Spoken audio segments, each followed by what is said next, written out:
Excellences, Monsieur le Premier ministre, facilitateur de dialogue inclusif. Aujourd'hui est un moment historique. Aujourd'hui est un moment important parce que le peuple congolais, dans son ensemble, attend ce qui va être décidé ici. Même ceux qui ne sont pas d'accord avec nous sont en train de suivre avec une attention très soutenue ce qui se passe ici. Ils attendront avec beaucoup de patience le résultat de nos cogitations de ces jours. Honorable Président, je voudrais d'abord commencer par le contexte. Quel est le contexte? Nous sommes dans un contexte de crise politique et nous sommes donc venus pour trouver une réponse politiquement responsable, techniquement justifiée. Voilà pourquoi, Honorable Président, nous ne pouvons pas ne pas tenir compte de ce que notre peuple est en train de nous offrir. Nous vivons dans la ville. Nous sommes en contact avec tous les Congolais de l'intérieur comme de l'extérieur. Qu'est-ce qu'ils nous demandent? Entre autres, les messages que nous recevons sont très clairs, que nous devons résoudre le vrai problème, c'est lesquels? L'alternance démocratique en République démocratique du Congo par les élections et non par la violence. Voilà pourquoi nous sommes là. C'est un moment de responsabilité politique et nous devrons donc nous assumer. C'est aussi l'heure de vérité. Mais quelle est la vérité finalement? La vérité, c'est qu'aujourd'hui, il est possible de pouvoir rendre possible les élections dans un délai raisonnablement court. J'ai fait confiance à l'expertise internationale. J'ai fait aussi confiance à l'expertise nationale. Mais je considère que tout est perfectible. Et c'est sur cette lancée que nous allons nous exprimer. Honorable Président, il faut qu'on se rappelle des prérequis. Qu'est-ce que nous ne devons pas faire? Et qu'est-ce que nous devons faire? Et comment nous le faisons? Une question de volonté politique. Ici, nous ne sommes pas venus pour que la CENI nous dise « j'ai fait ceci et cela ». Nous sommes venus pour que les politiques disent à la CENI « Monsieur de la CENI, mesdames de la CENI, vous devez organiser les élections dans tel délai ». C'est ce que nous sommes venus faire. Mais je vais démontrer techniquement ce qu'il faut faire. Donc c'est une question de volonté politique d'abord. Lorsque la volonté politique est forte, les contraintes techniques sont minimisables. Et donc, je pense qu'ici, nous devons avoir une attitude volontariste pour permettre de répondre aux questions que notre société, dans sa diversité, se pose. Deuxième prérequis qu'on doit avoir, c'est la gestion des risques politiques. Je pose la question simple. Si nous sortions d'ici avec une élection programmée en novembre 2018, sommes-nous convaincus que la situation va être stable, que la paix va être garantie? Je ne suis pas convaincu. Troisième chose, nous sommes dans la logique des assignations. Quelle assignation donnons-nous à la CENI au travers de l'accord que nous allons signer? Il faut que l'accord soit accepté aussi par notre population pour éviter un énième dialogue. Certains l'appellent vrai dialogue, nous ne souscrivons pas à cela, parce que nous considérons que ce dialogue, c'est le seul dialogue capable de nous permettre de répondre à la question, aux questions que nous pose notre société. La question de la constitution est connue de tout le monde. Je n'en reviens pas. Sur l'impératif nécessité de l'alternance démocratique dans le pays. Mais quels sont les repères que nous avons? Il faut puiser dans les sources théoriques et dans l'expérience pour démontrer qu'il est possible de compiler le délai.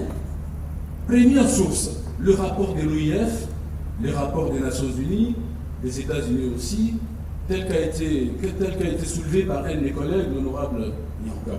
Que disent ces rapports? Ces rapports sont clairs. Après l'enrôlement 31 juillet, il est possible d'organiser la présidentielle dans 105 jours, 3 mois et quelques jours, et d'organiser, dans ces rapports, c'était plutôt décalé. Le présidentiel à part, législatif national et provincial à part. La réflexion est la suivante.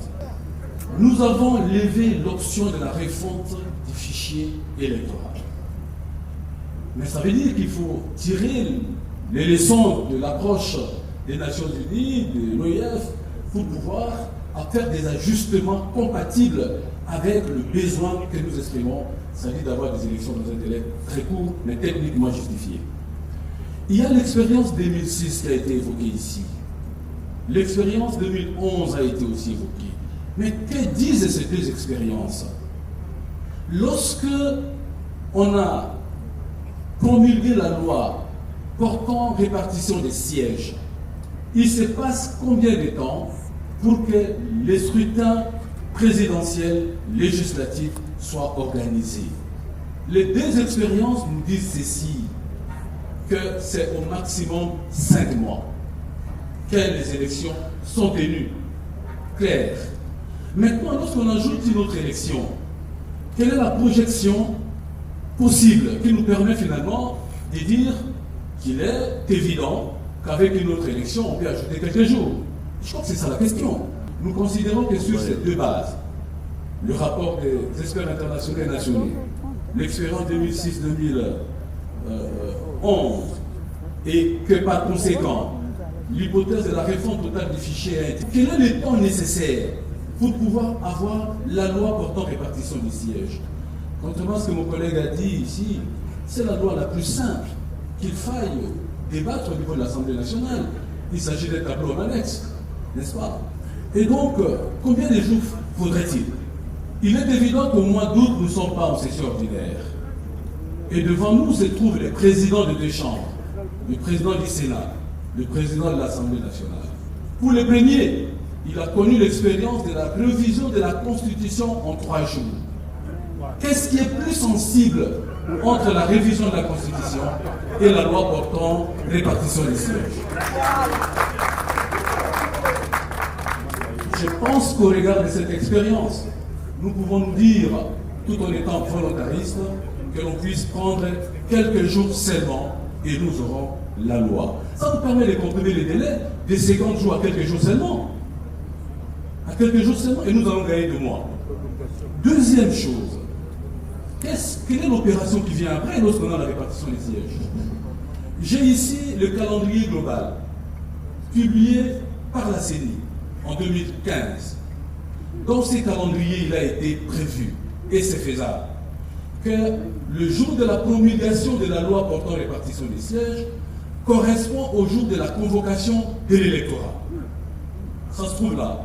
Et je fais confiance au fait Malou pour son expertise, que son âme repose en paix. Pour restituer la vérité historique, au nom de l'opposition, j'ai conduit la délégation de l'opposition à la CENI. Le président de la CENI actuelle en est le témoin. Nous avons dit, c'est vrai, que les calendriers étaient indigestes. Mais parlant des présidentielles et législatives, nous avions considéré que c'était très positif, le rapport existe et vous l'avez.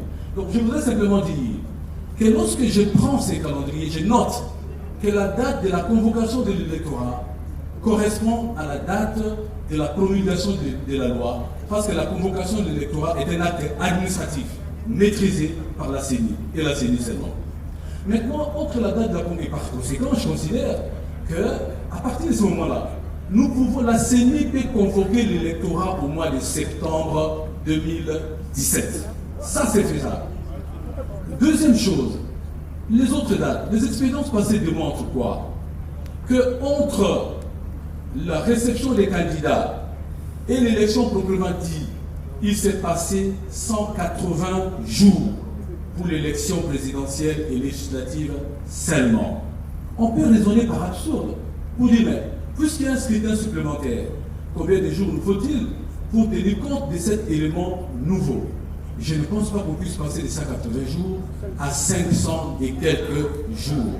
Ce n'est pas possible, ce n'est pas faisable, c'est comprimable. Et donc, et là, il y a 2 dates importantes. Je suis d'accord avec le président de la CENI sur la date de la livraison commande et livraison de matériel 5-4 jours, ça obéit à des proportions acceptables. Et je ne suis pas d'accord lorsqu'on peut considérer que la date du déploiement du matériel peut prendre 2 mois ou 30 jours. Ce n'est pas possible. Ça, c'est comprimable. Les défis logistiques doivent être répondus. Et ça, c'est de la responsabilité du gouvernement de la République qui doit mettre à la disposition de la CENI les moyens financiers, logistiques nécessaires. Je considère aussi, honorable monsieur le co-modérateur, qu'il y a moyen de pouvoir comprimer les dates dont on nous a parlé de la formation quelques jours avant les élections, 29 jours. Mais cette opération s'est faite avec du matériel non sensible. Dans votre propre présentation, vous avez dit que ces matériels est envoyés dans les circonscriptions électorales en même temps que les autres opérations. La formation peut se passer en même temps que les matériels déjà déposés. Il n'y a pas un temps, 29 jours, qu'on peut prendre et consacrer exclusivement au déploiement, à la formation du personnel en anéantissant les autres activités de la CENI. Donc, je voudrais conclure en disant simplement ceci. Je voudrais dire qu'il est donc possible de pouvoir comprimer les délais. Je voudrais aussi considérer qu'il est donc possible de convoquer, je conclus, de convoquer l'électorat en septembre. Et la CENI a 6 mois, dans une approche d'assignation faite à la CENI, de pouvoir organiser le scrutin. Sinon, je ne comprends pas pourquoi pour les expériences passées, la CENI a eu tout autour des 4-5 mois. Pour l'expérience qui n'a pas été matérialisée avec le calendrier global, c'était 4 mois prévus, j'ai bien calculé, et que pour la prochaine expérience, que l'on puisse avoir un délai de 13 mois. 13 mois entre la question relative au vote de la loi portant répartition des sièges et la convocation du scrutin présidentiel qui est prévu le 25 novembre 2018. Pourquoi les 13 mois? Ça ne se justifie pas en termes de proportionnalité, ça ne se justifie pas en termes de l'assignation faite à la CENI, ça ne se justifie pas politiquement. C'est des dates qui peuvent être comprimées et nous pouvons donc nous rentrer dans les contextes politiques et sociaux et trouver une réponse politique qui permette de tenir compte des contraintes techniques. Je voudrais terminer parce que j'ai entendu les uns et les autres poser la question, mais pourquoi on n'a pas prévu des délais supplémentaires dans le cas où on vivrait l'expérience de 2006 ou de 2011? Mais la réponse est là. Nous allons, je pense, adopter le fait qu'il y aura un comité de suivi et d'évaluation du processus électoral. Ce comité qui va travailler avec le gouvernement de la République va permettre de savoir ce qui se passe tous les jours, y compris la question relative aux défis financiers qui va être posée. Donc je pense que nous devons être volontaristes et considérer effectivement, c'est vrai, que les défis techniques sont importants, mais qu'il est possible de trouver une réponse alternative qui est très loin de la réponse de la CENI. Merci.